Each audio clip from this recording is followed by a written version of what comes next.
Hello दोस्तों, स्वागत है आपका हमारे YouTube चैनल पर। और आज के इस वीडियो में इस एरर के बारे में जानने वाले। अगर आपके साइट पर भी इस तरीके से एरर आ जाता है तो उसे आपको कैसे सॉल्व करना है। जैसे कि आप ऐसे देख सकते हो, रिफ्रेश करने के बाद भी इसी तरीके से एरर आ जाता है। जैसे कि आप ऐसे देख सकते हो, ये जो मुझे प्रॉब्लम आ रहा था होस्टिंगर की, जो मैंने एक न्यू वेबसाइट क्रिएट की है उसके बाद ऐसे देख सकते हो ऊपर यहाँ से आपको देखने के लिए मिल जाएगा WP एडमिन। और उसके बाद में यहाँ से वर्डप्रेस डैशबोर्ड यहाँ से ओपन करना चाहता हूँ जिससे कि मैं अपनी वर्डप्रेस वेबसाइट मैनेज कर सकूँ। उसके बाद इस तरीके से एरर आ रहा है, तो इस एरर को कैसे आप सॉल्व कर सकते हो इसके बारे में हम इस वीडियो में जानने वाले। जैसे कि यहाँ से स्क्रीन पर देख सकते हो, this site can not be ऐसे रीचेड, इस तरीके से प्रॉब्लम शो होता है। तो इस प्रॉब्लम को सॉल्व करने के लिए मैंने बहुत सारी ट्रिक्स यूज किए, लेकिन एक भी ट्रिक काम नहीं किए। लगभग होस्टिंगर की सारी सेटिंग मैंने चेंज कर ली है। उसके बाद होस्टिंगर का जो फाइल डेटाबेस होता है उसे भी मैंने एडिट कर लिया। उसके बाद भी एक प्रॉब्लम सॉल्व नहीं होगा, तो मैं आपको एक सिंपल ट्रिक बताऊंगा। इस प्रॉब्लम का सोल्यूशन का एक सिंपल ट्रिक बताऊंगा, उससे आपका प्रॉब्लम ऐसे 100% सॉल्व हो जाएगा।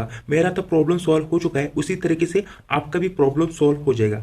इसे सॉल्व करने के लिए मैंने बहुत सारे ट्रिक यूज किए और साथ ही होस्टिंगर के जितने भी सेटिंग्स है सारे के सारे चेंज कर लिए। उसके बावजूद भी इस तरीके से प्रॉब्लम ये नहीं गया, तो मैंने क्या किया फिर उसके बाद ये प्रॉब्लम चला गया। उसके बारे में मैं आपको इस वीडियो में बताने वाला हूँ। ये बिल्कुल न्यू साइट है, मैंने होस्टिंगर पर होस्ट की थी। उसके बाद इस तरीके से मुझे प्रॉब्लम आया है। मैंने ऐसे वर्डप्रेस भी इंस्टॉल कर लिया है अच्छे से, उसके बाद सेटअप भी कर लिया। उसके बाद SSL सर्टिफिकेट था वो भी कनेक्ट कर लिया। उसके बाद भी इस तरीके से प्रॉब्लम आता है। इस तरीके से प्रॉब्लम को सॉल्व करने के लिए 2 स्टेप में आपको बताऊंगा। 2 स्टेप में आपका ये प्रॉब्लम 100% सॉल्व हो जाएगा। यहाँ से देख सकते हो, होस्टिंगर पर मैं यहाँ से वेबसाइट होस्ट किया था। उसके बाद यहाँ से देख सकते हो, ऐसे WP एडमिन मैंने डाला। उसके बाद इस तरीके से प्रॉब्लम आ रहा है। मैंने बहुत बार ट्राई किया, लेकिन मैं जैसे वर्डप्रेस पर यहाँ से जा रहा हूँ तो इस तरीके से प्रॉब्लम आ रहा है। यानी कि वर्डप्रेस डैशबोर्ड पर मैं नहीं जा सकता और मैं अपनी साइट भी ओपन नहीं कर सकता। जैसे कि साइट भी ओपन नहीं हो रही है। और उसके बाद यहाँ से WP एडमिन का जो ऑप्शन होता है जहाँ से हम वर्डप्रेस वेबसाइट मैनेज कर सकते हैं, तो वो भी ओपन नहीं हो रहा। तो इसे आपको ओपन करने के लिए सिंपल क्या करना है, यहाँ से देख सकते हो, सबसे पहले आपको अपना वाईफाई कनेक्शन चेंज कर लेना है। यहाँ से जाओगे आप ऐसे वाईफाई कनेक्शन पर,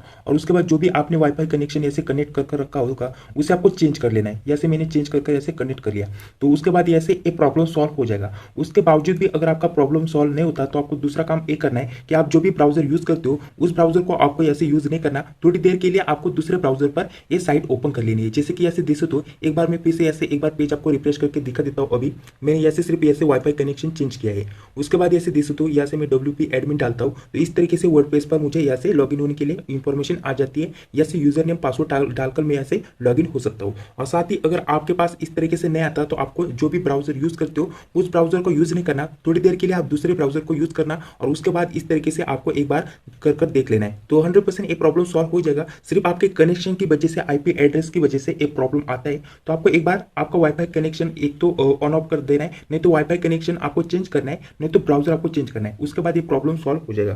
तो इस तरीके से कंप्लीटली प्रोसेस है। मेरा प्रॉब्लम इसी तरीके से सॉल्व हो चुका है। और आप ऐसे देख सकते हो ऊपर से मैंने कितने विंडोज ओपन कर रखे हैं, क्योंकि ये जो मेरा प्रॉब्लम था सॉल्व नहीं हो रहा था। ऐसे देख सकते हो इस तरीके से आ रहा था, और यहाँ से ऊपर यहाँ से देख सकते हो इस तरीके से है। इस पेज को मैं फिर से एक बार रिफ्रेश करके दिखा देता हूँ। तो यहाँ से देख सकते हो अभी 404 का एरर आ रहा है, क्योंकि यहाँ से आगे कुछ भी यहाँ से डाला हुआ है। तो यहाँ से क्योंकि मैं यहाँ से बहुत सारे जो होस्टिंगर के cPanel में जाने के बाद ऐसे डेटाबेस था उसमें जाकर बहुत सारी छिड़कानी की थी, तो उसके बाद इस तरीके से आ रहा था। तो ऐसे देख सकते हो एक बार मैंने फिर से एंटर किया, उसके बाद यहाँ से हमारी वर्डप्रेस पर वेबसाइट ओपन हो चुकी है। जैसे इस तरीके से आपको देखने के लिए मिल जाती है। ये से आप ऐसे WP एडमिन भी लॉगिन कर सकते हो। जैसे कि स्लैश डालकर मैं ऐसे WP एडमिन इस पर क्लिक करूंगा, उसके बाद ऐसे देख सकते हो वर्डप्रेस का ऐसे डैशबोर्ड पर लॉगिन होने के लिए ऑप्शन आ चुका है। तो इस तरीके से इस एरर को आप सेटअप कर सकते हो। सिंपल वाईफाई कनेक्शन आपको चेंज करना है। चलिए, अगर आपका भी प्रॉब्लम सॉल्व हो गया है तो आपको जरूर वीडियो को लाइक कर लेना है। अगर आपका प्रॉब्लम सॉल्व नहीं होता तो कमेंट बॉक्स में बता देना है। चलिए, वीडियो को लाइक करके चैनल को भी सब्सक्राइब कर लेना। मिलते हैं इस इंटरेस्टिंग नेक्स्ट वीडियो में।